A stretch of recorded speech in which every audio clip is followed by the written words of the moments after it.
ကားကိုတကယ်မြတ်နိုးတဲ့သူတွေအားလုံးပဲမင်္ဂလာပါဒီနေ့မှာတော့ကိုကားရဲ့ဆေးဓာတ်ကိုအကောင်းဆုံးကာကွယ်ဖို့တက်ဆင်ထားတဲ့ Paint Protection Film ဒါမှမဟုတ် PPF ကိုပြန်ပြီးတုံးကပေးနိုင်တဲ့မမြင်နိုင်တဲ့ရန်သူတယောက်အကြောင်းပြောပြသွားခြင်းပါတယ် PPF ကကားစစ်တပ်ကိုအစင်းရည်အချစ်ရည်နဲ့ကာကွယ်ပေးတဲ့ဆိုတာတော့ဟုတ်ပါတယ်။ဒါပေမဲ့အဲ့ဒီအကာအကွယ်လွာကြီးကိုတိုင်ကိုပြန်ပြီးတိုက်ခိုက်နိုင်တဲ့အရာတစ်ခုရှိနေတယ်ဆိုရင်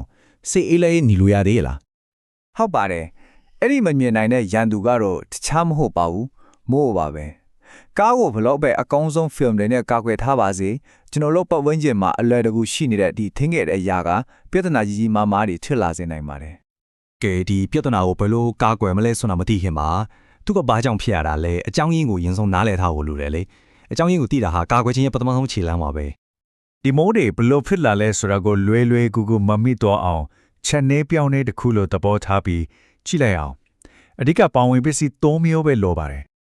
ပထမဆုံးနဲ့အရေးကြီးဆုံးပါဝင်ပစ္စည်းကတော့အပူနဲ့စိုထိုင်းစားပါပဲမိုးတွေကပူပြီးစိုစွနေတဲ့ယာဒီဥဒုမျိုးကိုအရန်ကြိုက်တာအဲ့လိုနေရာမျိုးမှာဆိုပေါက်ဖွာနုံကအင်မတန်မြန်ပါတယ်ဒုတိယတစ်ခုကတော့ဖုံမုံတွေပါဒီဖုံမုံတွေကအမိုပိုလီတွေအတွက်အာဟာရအစာလိုပဲသူတို့ရှင်စံကြီးထွားဖို့ကအားဖြည့်ဖြည့်နေတာပေါ့နောက်ဆုံးပါဝင်ပစ္စည်းကတော့လေဝင်လေထွက်မကောင်းတာပါလေမဝင်လေမထွက်တဲ့အခါကျတော့ဆိုထိုင်းစာတွေကအထဲမှာပိတ်မိနေပြီးတော့မိုးတွေအဆုလိုက်ပြုံလိုက်ပေါက်ဖို့အတွက်အကောင်းဆုံးပတ်ဝန်းကျင်တစ်ခုကိုဖန်တီးပေးလိုက်တယ်လို့ဖြစ်သွားလာပဲ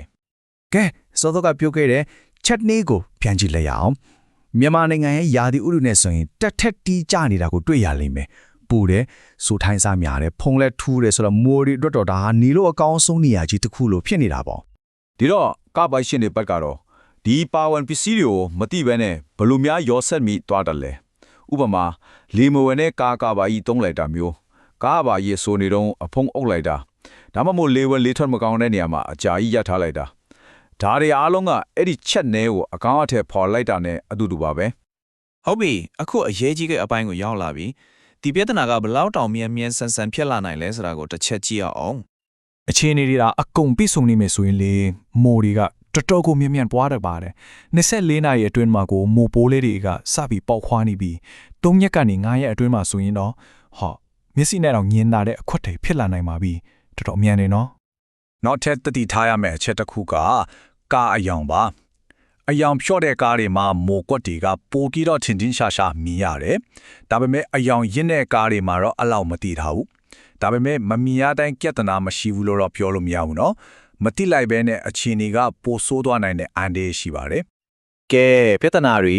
အကြောင်းရင်းတွေကိုသိသွားပြီဆိုတော့အရေးအကြီးဆုံးဖြစ်တဲ့ဖြည့်ရှင်းနည်းနဲ့ကာကွယ်နည်းတွေကိုဆက်ပြီးကြည့်လိုက်အောင်ဒီအချက်လေးတွေကလိုက်နာရတယ်လေးလွယ်တယ်တကယ်ကိုလည်းထိရောက်ပါတယ်ဒါတော့မတ်ရလွယ်ပြီးတယောက်တဲ့အဆင့်လီးစင်ပါကောက်ွယ်ရေးအစီအစဉ်ပါပဲဒီအဆင့်လေးတွေကို queue ဆိုင်လိုက်ရုံနဲ့မို့တက်တဲ့ပြဿနာကိုအများကြီးရှော့ချနိုင်မှာတေးကြပါတယ်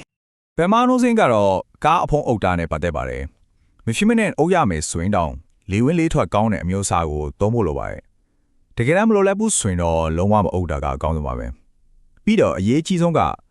ကားရည်ဆိုနေတော့ဒါမှမဟုတ်ရေငွေ့တွေရှိနေတော့မှအဖုံးအုပ်တာကိုလုံးဝရှောင်ရပါမယ်ဒုတိယအဆင့်ကတော့ရိုးရှင်းတယ်ဒါပေမဲ့အရန်အရေးကြီးတယ်ကားကိုရက်တဲ့အခါအမြဲတမ်းလေဝင်လေထွက်ကောင်းတဲ့နေရာမှာရပ်ပါဒါကဆိုထိုင်းစားကိုအလွယ်တကူ6တွေ့သွားစေပြီးမိုးပေါက်ဖွားမှုကိုဟန်တားပေးနိုင်ပါတယ်အဆင့်3နဲ့4ကတော့ပုံမှန်လုံနေတဲ့ထိုင်းတိန်မှုတွေပါပဲကားစီးတဲ့ခါမှာအာရန်ပြင်းတဲ့ရေပန်းနဲ့ထိုးတာမျိုးကိုရှောင်ပါပုံမှန်တန်းစီလုပ်ပြီးကျွမ်းကျင်တဲ့သူတွေစင်မှာပုံမှန်စစ်ဆေးမှုတွေလုပ်ဖို့လည်းမမေ့ပါနဲ့နောက်ဆုံးအနေနဲ့အကြီးဆုံးမှတ်ထားရမယ့်အချက်တစ်ခုကတော့ကိုကားမှာပုံမှန်မဟုတ်တဲ့အဆက်ပြောင်းမဲ့ဖြစ်တကူထိုးချတာကိုတတိထားမိတာနဲ့အချိန်မဆွဲပါနဲ့ကျွမ်းကျင်တဲ့ပညာရှင်နဲ့ချက်ချင်းတိုင်ပင်လိုက်တာအကောင်းဆုံးပါပဲဒီတော့အားလုံးကိုခြုံပေးစဉ်းစားစရာမိကုံးလေးတစ်ခုထားဟဲ့ချင်ပါတယ်ကားတစ်စီးကိုတကယ်ကာကွယ်ရဲဆိုတာအပေါ်ကနေ PPF ကတ်ထားတာကားကပါအုပ်ထားတာလောက်နဲ့တကယ်ပဲလုံလောက်ပြီလားဒါမှမဟုတ်နေ့စဉ်ပြုလုပ်တဲ့ဂရုစိုက်မှုနဲ့မှန်ကန်တဲ့ထိန်းသိမ်းမှုတွေကမှတကယ်အကာအကွယ်အစစ်ဖြစ်နေမလားဆိုတာကိုပါပဲ